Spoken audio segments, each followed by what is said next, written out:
Today, under the sermon titled, The Sabbath Day and God's Law, let us take some time together to study the teachings of God through the words in the Bible. Before we begin the sermon today, I would first like to ask all of you a simple question. Recently, I have heard that the prestige of the Republic of Korea has risen so significantly that when you go to European countries, some of their airports have passages that are exclusively for Koreans. For this reason, many Asians pretend to be Koreans in order to quickly pass through the passage. That is why some of the airports ask an easy question. What is Insunni's occupation? The majority of Koreans know what Insunni's occupation is. They ask 2 or 3 questions that are easy for Koreans to answer. When people answer correctly, they can pass. But if not, they are sent back to a long line. Today, in the sermon titled, The Sabbath Day and God's Law, I would like to ask all of you a very easy and simple question. Let me give you a list of the names one by one. I will omit their titles. Their names are Napoleon, Genghis Khan, Hannibal, Roosevelt, George Washington, John F. Kennedy, Chung Ju-young, Park Chung-hee, Kim Dae-jung, and Roh Tae-woo. Everyone, what do all these people have in common? If you do not know the answer, let me give you a few more hints. Manet, Monet, and Beethoven. Can you find something in common in these names? Did you say that they are all humans? That is right. What else do they have in common? They all have one thing in common. They are all deceased, right? They are famous conquerors, famous politicians, and wealthy people who have all passed away. Although each of them played a role during their lifetime, they are now all deceased. Where are all these people now? According to the teachings of the Bible, just as man is destined to die once, what will come after that? They will face judgment. Some will receive the judgment of hell, and others will receive the verdict to go to the kingdom of heaven. Their destinations will be different. They all have something in common. They were born as human beings on this earth, and they died while living on this earth. However, after that, they do not all go to the same place. We have our greatest desire and wish for when we leave this world. Our greatest desire and wish is that all of us will be able to go to the glorious kingdom of heaven. Let's all go to heaven. There are certain things that God has commanded us to do on this earth in order for us to enter the kingdom of heaven. Today, let us take a look at these things under the sermon titled, The Sabbath Day and God's Law. What must those who believe in God do? Meaning, what must those who want to go to the kingdom of heaven do? Regarding this, let us find the answer through the teaching written in Deuteronomy chapter 28. Let's take a look at Deuteronomy chapter 28, verse 58. If you do not carefully follow all the words of this law, which are written in this book, and do not revere this glorious and awesome name, the Lord your God, the Lord will send fearful plagues on you and your descendants, harsh and prolonged disasters, and severe and lingering illnesses. According to verse 58, if you do not carefully follow all the words of God that are written in this book, what will happen? In verse 59 it says, God will send fearful plagues on you and your descendants. Here, God is teaching us to keep His law carefully, isn't He? Let's move on to Deuteronomy chapter 31. In chapter 31, verse 11, it says, "When all Israel comes to appear before the Lord your God at the place he will choose, you shall read this law before them in their hearing. Assemble the people, men, women, and children, and the aliens living in your towns, so they can," what can they do? Listen, and what else can they do? Learn to. What can they learn to do? Fear the Lord your God and follow carefully all the words of this law. This law is given not only to the Israelites, but also to the aliens. What did God command them to do? He commanded them to learn and follow the law of God. The law of God is a law for all mankind. Since the churches in the world do not keep the Sabbath day, they often babble by saying, "This law was given to the Jews." It has nothing to do with us today. We can be saved only by faith. According to God's teachings, written here, whose will is it that we should learn and keep this law, whether we are foreigners or the Israelites? This is the will of God. Then, we do not revere God arbitrarily. There is a regulation in every worship and every sacrifice. Today, among many laws, let us take a look at the law of the Sabbath day written in the Bible. God told the Israelites that he would establish the relationship between God and his people through the regulation called the Sabbath day. Let's take a look at the teachings written in Exodus chapter 20, verse 8. Exodus chapter 20 is the chapter where the law of God was proclaimed. Remember the Sabbath day by keeping it, the Sabbath day, holy. Verse 9, 6 days you shall labor and do all your work, but the seventh day is a Sabbath to the Lord your God. On it you shall not do any work, neither you, nor your son or daughter, nor your manservant or maidservant, nor your animals, nor the alien within your gates. For in 6 days the Lord made the heavens and the earth, the sea and all that is in them. But he rested on the seventh day. Therefore the Lord, what did he do? Blessed the Sabbath day and made it holy. Remember the Sabbath day by keeping it holy. It implies that both the Sabbath day, which is the seventh day of the week, and the ceremonies of worship on the Sabbath day are important, doesn't it? God reveals his teachings through this commandment. There are numerous churches around us today.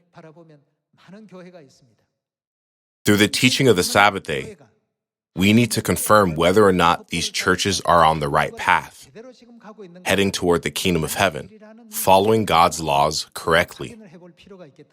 Not everyone who says, "I believe in God," and blindly goes to church can enter the kingdom of heaven. That is why God called the Sabbath day Sabbath of God. By putting his name on it, God shows the Sabbath day belongs to him. The Lord blessed the Sabbath day, and what did he do? Made it holy. According to Exodus chapter 20, God established the Sabbath day. God made the Sabbath day holy, and God blessed the Sabbath day. In this way, God proclaimed the significance of the Sabbath day. Let us take a look at the origin of how the Sabbath day was appointed through Genesis chapter 2. Let's look at Genesis chapter 2, verse 1. Thus the heavens and the earth were completed in all their vast array. By the seventh day, God had finished the work he had been doing. What day of the week did God finish the creation work? Please remember this seventh day. By the seventh day, God had finished the work. So on the seventh day, what did he do? To let us know that it is the day of rest, he rested from all his work. Let us continue with verse 3. And God blessed. Which day did he bless? The seventh day, and made it holy, because on it he rested from all the work of creating that he had done. The Sabbath day not only contains the meaning of the seventh day of the week, but also contains God's promise of blessing us and making us holy. Since this is not a man-made law, but God's law that God has commanded us to keep, can a mere man change God's law in accordance with his own discretion? God's law must never be changed. Since God has blessed the seventh day, we should receive blessings on that day. Today, many churches all over the world, like the sand on the seashore, keep worship on Sunday. However, we worship on the Sabbath day, Saturday. What difference does it make? Some might say, as long as we worship God, it does not matter whether we worship God on Saturday or on Sunday. Even though this may sound very plausible, it is not plausible at all. It is because the Sabbath day is a law that God has commanded us to follow. God's decrees, regulations, and laws are very important principles that God has established in order to lead us to the kingdom of heaven. So, what does God command us to do by remembering the seventh day, the Sabbath day? He commands us to keep it holy. If it does not matter whether we choose any day, Sunday or Saturday, then we do not need to remember this day, the Sabbath day, right? However, God clearly said, remember the Sabbath day. There were sacrifices offered by Abel and Cain. Abel offered sacrifice in accordance with God's will, and Cain offered sacrifice according to his own will. Were the sacrifices offered according to Cain's own will accepted? All his efforts were in vain. The Sabbath day we are keeping today was established according to God's will, for us to commemorate the power of the Creator who created the heavens and the earth, and to give glory to Him. There are people in the world who easily choose their own way to the kingdom of heaven. We can never reach the kingdom of heaven if it is not the path that God has set for us. Let's take a look at the book of Exodus chapter 31, verse 13. In chapter 31, verse 13, it says, "Say to the Israelites, this is what God says. You must observe my Sabbaths. This will be," what will this be? "A sign between me and you for the generations to come." Let's see what the meaning of the sign is. "So you may know that I am the Lord who makes you holy." Through what act will God distinguish who we are? Through the act of keeping the Sabbath day, God will be our God. Then what will become of us? This means that God will allow us to become His people. Let's continue with verse 14. "Observe the Sabbath because it is holy to you. Anyone who desecrates it must be," what will happen to them? They will be put to death. In the Old Testament, they were physically put to death. In the age of the New Testament, we will spiritually be put to death. This is God's regulation. To put it simply, this is a very important law that God has given to mankind so that we can enter the kingdom of heaven. That is why God said, "Whoever does any work on that day must be cut off from his people." Verse 15 says, "For 6 days work is to be done, but the seventh day is the Sabbath of rest, holy to the Lord. Whoever does any work on the Sabbath day must be put to death." The Israelites are to observe the Sabbath, celebrating it for the generations to come as a lasting covenant. It will be a sign between me and the Israelites forever. For in 6 days the Lord made the heavens and the earth, and on the seventh day He abstained from work and rested. God commands all mankind to learn this law so that all of us can keep it together. Some people might ask, is the Sabbath day that important? Yes, it is very important. It is not me saying that it is important. God has taught us that the Sabbath day is important. Thus, we should preach God's teachings to all mankind, shouldn't we? Let's move on to Ezekiel chapter 20. In Ezekiel chapter 20, verse 11, it says, I gave them my decrees and made known to them my laws, for the man who obeys them will live by them. The decrees, laws, and regulations all mean the same thing. Let us continue with verse 12. Also, I gave them my... What did God give them? Sabbaths as... What are the Sabbaths? A sign between us, so they would know that I, the Lord, made them holy. God will be our God, and we will be God's people. This relationship between God and us is established through the Sabbath day. If the Sabbath day, the sign between God and His people, were not observed, what would happen to the relationship with God? The relationship with God would inevitably be broken. In other words, this means that we cannot be saved. Let's continue with verse 13. Yet the people of Israel rebelled against me in the desert. They did not follow my decrees, but rejected my laws, although the man who obeys them will live by them. And they utterly desecrated my Sabbaths. Desecrating the Sabbath means that they do not observe the Sabbath day, doesn't it?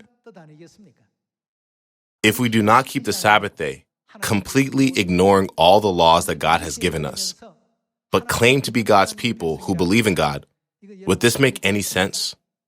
It does not make any sense. Let's confirm God's absolute will regarding this matter. Let us turn to Matthew chapter 7. In Matthew chapter 7, verse 21, it says, "Not everyone who says to me, 'Lord, Lord.'" Here, everyone who says, "Lord, Lord," refers to everyone who believes in God, will enter the kingdom of heaven, but only he who does. What must he do to enter heaven? He must do the will of my Father who is in heaven. The Sabbath day is the truth established according to the will of God, and it is the law of God. Jesus clearly confirmed that we can never enter the kingdom of heaven just by calling out to Him, Jesus, Jesus. Let us continue with verse 22. Many will say to me on that day, "Lord, Lord, did we not prophesy in your name, and in your name drive out demons, and perform many miracles?" Then I will tell them plainly. What will God say to them? "I never knew you." They drove out demons in the name of the Lord. They prophesied in the name of the Lord. They performed all kinds of miracles in the name of the Lord. However, Jesus said that He never knew them. What is the reason for this? What did they practice? "Away from me, you evildoers." God has established the law for the salvation of mankind. God established the law of the Old Covenant in the Old Testament and the law of the New Covenant in the New Testament. God wants us to follow the law as it is and return to the eternal kingdom of heaven. However, many people say, we just need to have faith. Do we really have to analyze God's words one by one? Yes, we need to confirm them one by one. How precious is our soul? On this earth, people say that life lasts 70 to 80 years. What about the life in heaven? Isn't heaven an eternal world? We must go to that world. If there are any obstacles on our way to the kingdom of heaven, we must recognize these obstacles and overcome them. According to the command we have examined today, keep the Sabbath day. Isn't it lawlessness to not keep the Sabbath day? Then we can conclude that those who do not keep the Sabbath day will not be able to enter the kingdom of heaven where Jesus dwells. Jesus said, "Away from me, you who practice lawlessness." There are many regulations and decrees of God. There are the laws that we must obey. While ignoring all the laws of God, we cannot say, "I believe in God." In other words, if we do not keep the Sabbath day, which is God's law, we will not be able to enter the kingdom of heaven. On that day, they will confidently say to Jesus, "In your name I drove out demons. I served as shepherd and prophet in the name of the Lord. I held all kinds of important positions. However, Jesus will ask firmly, "Did you keep the Sabbath day?" "I did not keep it." "What did you keep?" "I kept Sunday worship." "Away from me." What is God's law between God and his people? It is a sign between God and his people. However, since they show him only the mark of worshiping the sun god, God will reject all of them, saying, "The place you will enter is not the kingdom of heaven." On the other hand, those who obey God's laws, decrees, and regulations will enter the kingdom of heaven, won't they? Although God rejects those who practice lawlessness, God clearly shows us that those who obey God's laws, decrees, and regulations faithfully, according to the teachings of God, will surely enter the eternal kingdom of heaven. In regard to this matter, let us take a look at the scene where God shows us his firm will. Let us turn to Ezekiel chapter 22, verse 26. The priests mentioned here are equivalent to the pastors today. Her priests do violence to. What do they do violence to? My law and profane my holy things. They do not distinguish between the holy and the common.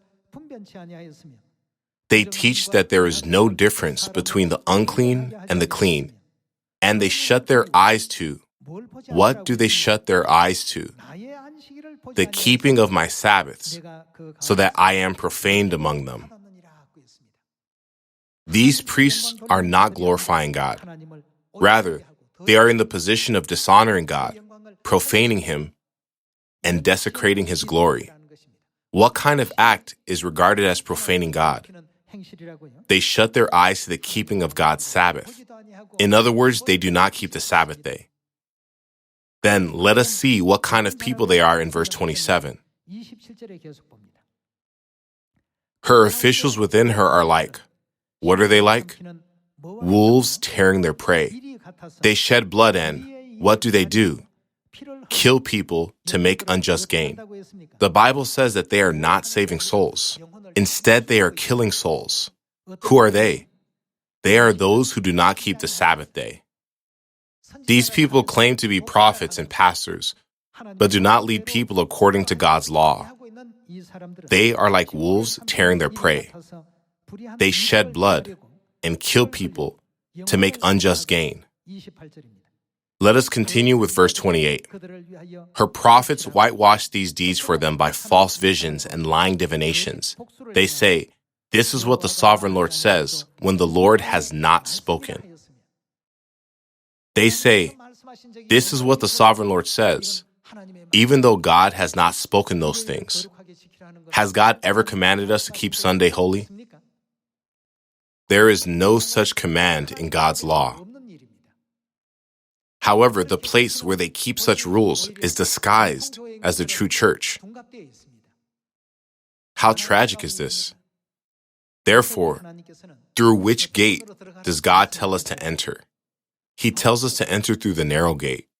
Although only a few people find this gate, since it is the way of life, God teaches us to find that gate and enter through it. There are so many churches on the earth. Do they follow God's laws, decrees, and his teachings as they are? We must discern their true identity. You and I are now keeping the Sabbath day. We keep worship on Saturday, whereas the majority of other churches keep worship on Sunday. This single fact, that they keep worship on Sunday, proves that they are practicing lawlessness, just as it is written in Matthew chapter 7. They are spiritually practicing lawlessness. On the last day, God will say to them, "I never knew you. Away from me, you who practice lawlessness. You are the ones who profane me. You are killing souls as wolves kill their prey." Through the prophet Ezekiel, God clearly revealed their identities by pointing out what they do. If we say, "I believe in God," then we must obey God's law. Among God's laws, there is a law called the Sabbath day, but there is no law called Sunday worship. Then when did the law of Sunday worship start?